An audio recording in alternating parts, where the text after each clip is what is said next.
Good morning students. आज हम लोग बायोलॉजी में कंपोनेंट्स ऑफ फूड के बारे में स्टडी करेंगे। आपका सेकेंड चैप्टर है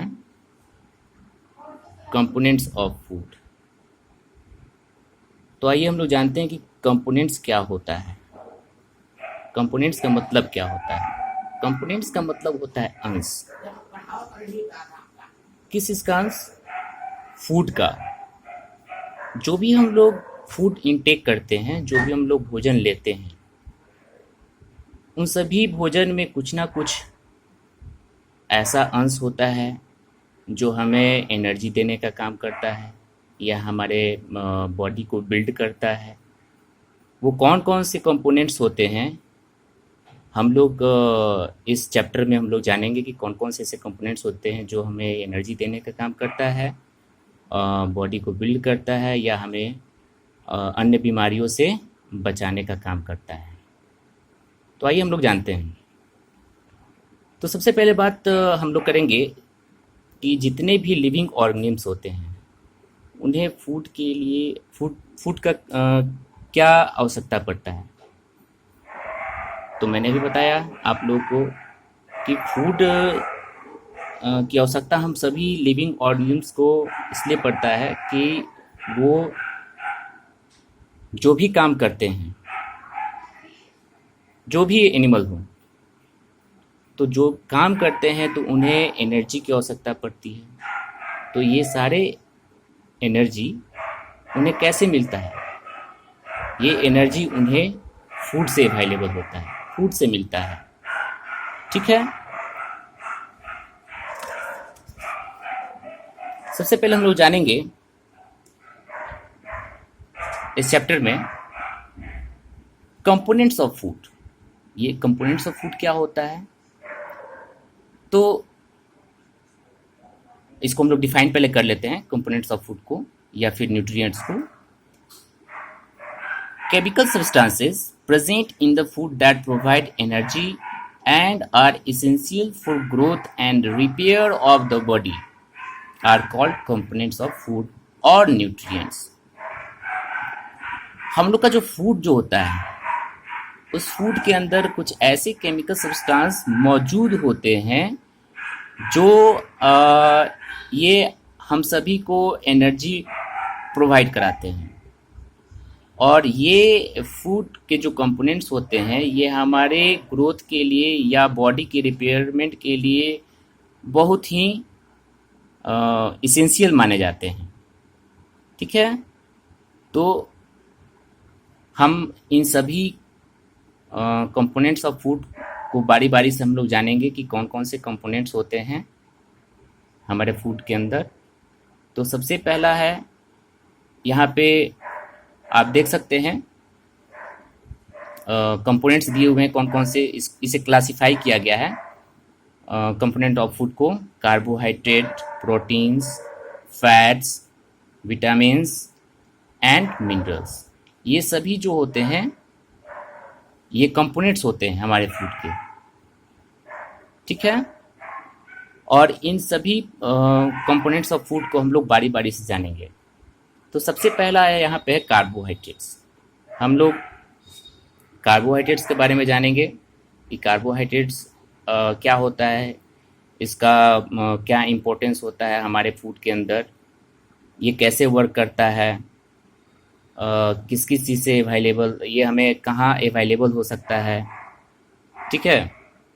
तो हम लोग जितने भी हम लोग सीरियल्स लेते हैं फूड आइटम्स के रूप में, उन सभी सीरियल्स में कार्बोहाइड्रेट जो होता है प्लेंटी अमाउंट में पाया जाता है।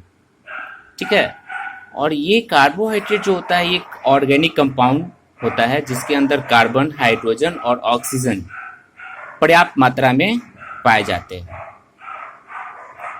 कार्बोहाइड्रेट के अंदर स्टार्च और शुगर अवेलेबल होता है। स्टार्च जो होता है वो कॉम्प्लेक्स कार्बोहाइड्रेट माना जाता है। ये शुगर के रूप में भी पाया जाता है।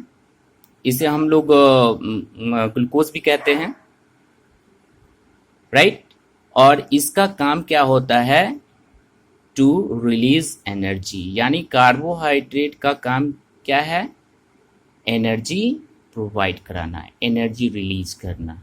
ठीक है, जो टाइम आने पे बॉडी क्या करता है, उसका इस्तेमाल करता है।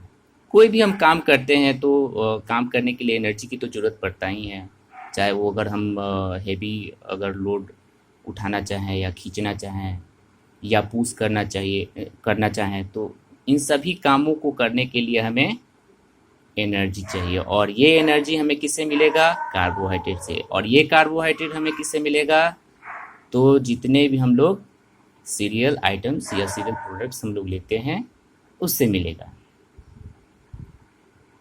अब हम लोग बात करेंगे कार्बोहाइड्रेट्स के फंक्शन के बारे में कि ये काम क्या करता है। अभी अभी जस्ट मैंने बताया का, तो यहाँ पे देख सकते हैं आप इसका function, carbohydrate is the main source of energy for the body. ये मेन सोर्स यानी मुख्य स्रोत के रूप में पाया जाता है कार्बोहाइड्रेट हमारे फूड के अंदर, जो क्या करता है, एनर्जी देने का काम करता है। 1 gram of carbohydrate yields about 4 kilo calories of energy, यानी 1 ग्राम कार्बोहाइड्रेट जो होता है यील्ड करता है, मतलब उत्पन्न करता है कितना, 4 किलो कैलोरीज ऑफ एनर्जी। इतना एनर्जी रिलीज करता है हमारे बॉडी के अंदर। ये तो था फंक्शन। अब हम लोग जानेंगे सोर्स, यानी ये कार्बोहाइड्रेट हमें कैसे अवेलेबल होता है, किस किस चीज़ में पाया जाता है। ठीक है, तो सोर्स में आप देख सकते हैं लिखा हुआ है rice, wheat, maize, potato, sweet potato, tapioca, sugar cane, banana, papaya और मैंगो में ये प्लेंटी अमाउंट में पाया जाता है। ठीक है students, carbohydrates are also called energy giving food. Carbohydrate को हम लोग एक और नाम से जानते हैं, एनर्जी गिविंग फूड के नाम से जानते हैं।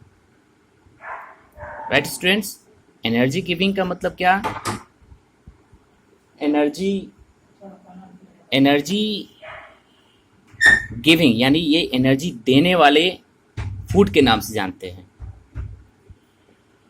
ठीक है, अब हम लोग इसे अगर टेस्ट करना चाहें कार्बोहाइड्रेट को, तो कैसे हम लोग टेस्ट करेंगे, तो carbohydrate is present in the form of starch और शुगर।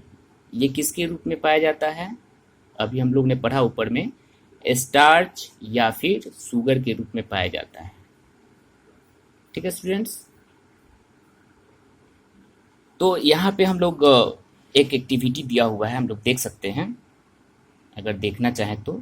हमने पहले ही इसके बारे में डिस्कस किया था कि ये जो कार्बोहाइड्रेट जो होता है ये ग्लूकोज के फॉर्म में भी पाया जाता है।